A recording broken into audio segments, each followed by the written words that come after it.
Hi, everybody. Welcome to the Sports for All podcast. I'm your host, Aiden, and today we have a great guest. So, do you want to introduce yourself? Hi, I'm Theo and I use he, him pronouns and I'm 19 and I'm a youth activist. I do a lot of volunteering and activism and I'm disabled, which a lot of what I'm talking about today is going to be related to my disability and how it's kind of affected my journey with sports. Amazing. Thank you, Theo. Great to have you. I'm really excited to hear your perspective.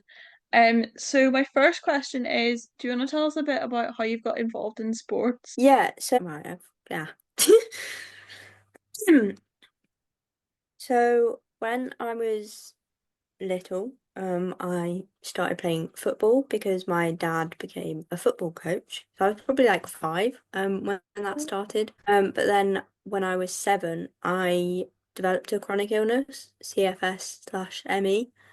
So I kind of stopped sport for a few years because I wasn't able to really get involved in it. And then I started getting slowly better. So when I was 11, I think, I actually started playing hockey, which I did for maybe 3 years. But then I quit because of like a few reasons going on, and some of my symptoms were getting a bit worse again.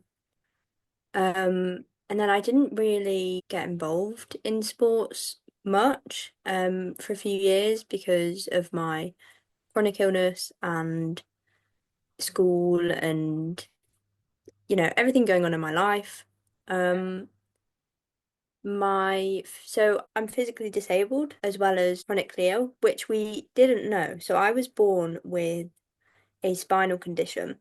So part of my spine in my neck is underdeveloped. It just didn't really develop properly, and it in itself doesn't cause too many issues. So it was undetected, but it started becoming very unstable, and that essentially made my neck dislocated, which caused a lot of spinal cord damage. So slowly over time, my spinal cord was becoming damaged, and we had no idea why at first. I just was developing new symptoms. I was slowly losing the ability to walk, stuff like that. We finally figured out it was my spine, and I, a couple months ago, had surgery for it. But essentially, I'm now a full-time wheelchair user. And it was actually when I started using a wheelchair that I realized maybe I could get involved in sports again, because I think when I was dealing with chronic illness, a lot of sport just wasn't right for me. It took too much energy and was too painful. But actually, when I started using a wheelchair, I came across Adaptive Box Fit online, which was run by, I think it's called Louise, and she's an amazing disabled boxer. And it was seated box fit essentially.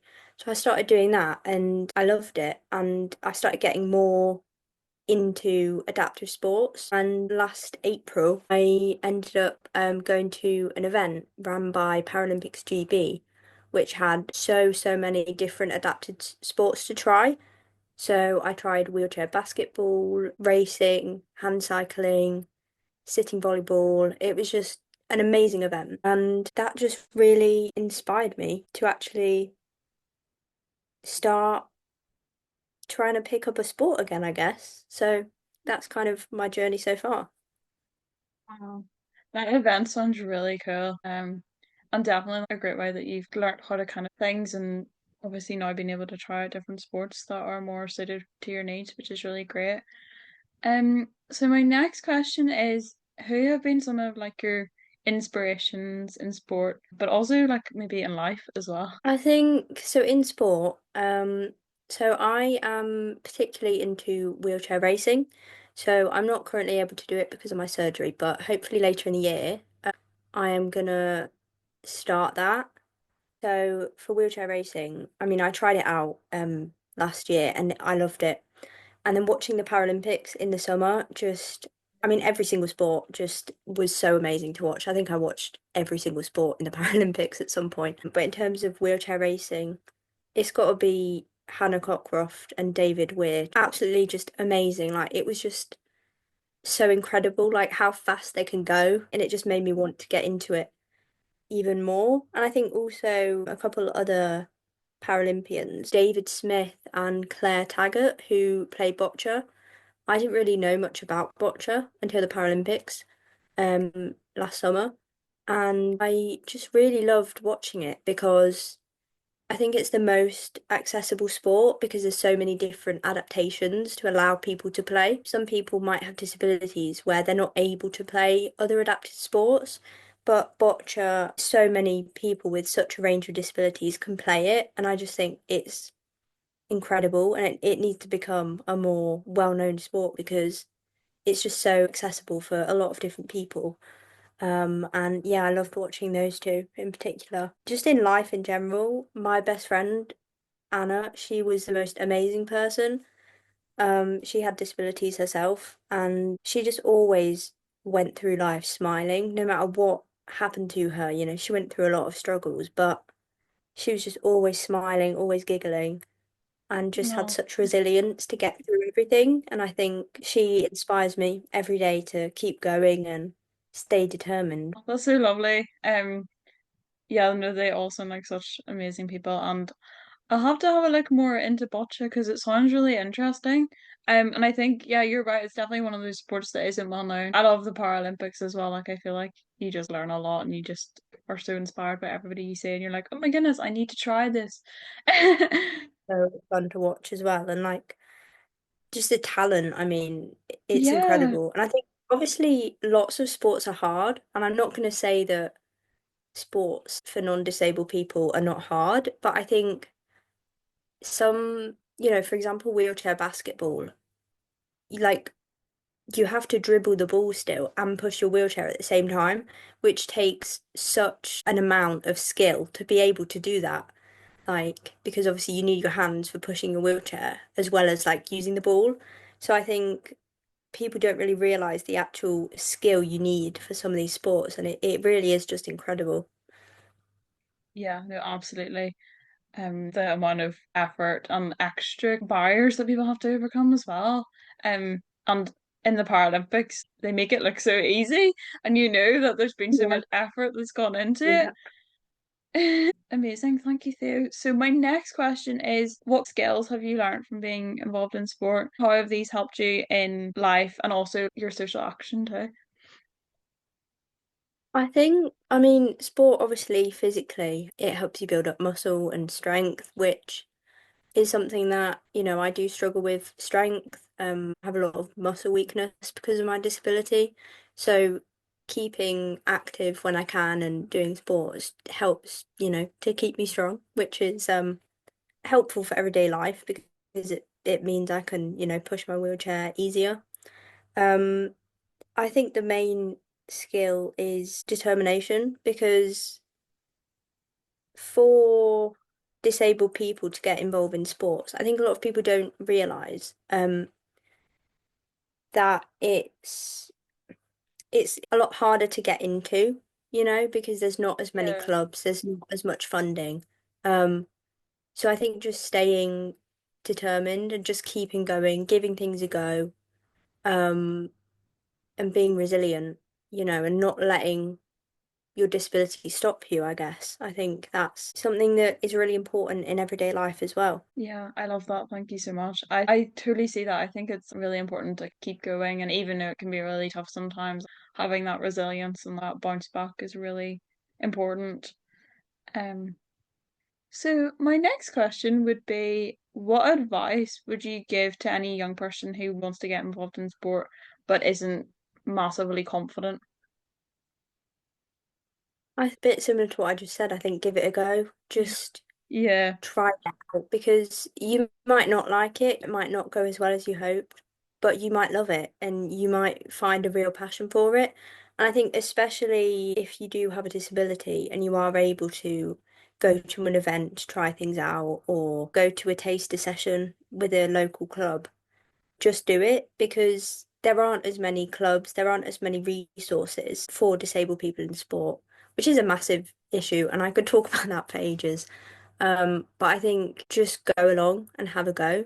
Um, Paralympics GB, I think they're still doing some events. They did, so the one in April last year, where there was like lots of different things to try out. And then I also want to one, I think in October, which was for snow sports, and they partnered with Disability Snow Sports UK. And I tried adaptive skiing, which was so amazing. Like I felt so free. It was the best time ever. And I think they are still running events like that, and other charities as well run events like that sometimes. So just see what's out there and just go for it. You know, don't worry about, well, what if I'm not good? Like, what if, don't worry about the what ifs, you know, just go for it because you might end up finding the thing for you. Yeah, I love that. I think you're so right. Like, I think just taking that first step, like, it's so hard sometimes to just push yourself out there and push yourself out of your comfort zone. But like you said, you never know where you could end up with it. So my last question is, what are you excited about for the rest of the year? What is on the horizons? I am still recovering from my surgery at the moment, so can't really do much sport right now, which is a bit annoying because last year, like, was the year that I was getting super into it, trying loads of sports out. So hopefully later in the year, I'll be able to start wheelchair racing. And I'm also looking into different sports. I really want to try out boccia because, again, I think it's amazing. And so I'm hoping to find somewhere locally that I can try that out. Also, wheelchair tennis I've tried before and it killed my shoulders, but it was really fun. So I might start at some point doing that again. And I think just really trying more things out, finding out more about different adaptive sports, and just doing more activism around adaptive sports and sports for people with disabilities because I think it's an area that it needs a lot of awareness and more funding and resources. And so many people love to talk about how good sport is for your physical health and your mental health. So why should that stop when it comes to disabled people? Like, sport is so good for you, and if you're able to get involved in any capacity, it's so good. Yeah. So I think we need to be pushing the idea that like disabled people can play sports and we might need to do it differently, but we can still do it. And it's so important that we have the money, the equipment that we need so that we're able to get involved. So more activism around that would be amazing. So exciting too. So many amazing plans there. I'm really excited to see how you get on with all the different, like trying out everything. Can't wait to hear about your activism too. Maybe you'll have to come on and update us if there's any more exciting things happening. But that's all my questions. Thank you so much for coming on. You've definitely inspired me, and I know you will inspire everybody else who's listening as well. Thank you. Thank you so much for having me. Been a lovely time.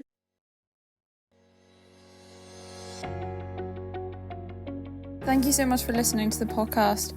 It would be great if you could give it a follow and if you could give it a rating. If you want to connect with me further, you can find me on LinkedIn at Eden Byrne or on X at Eden71003.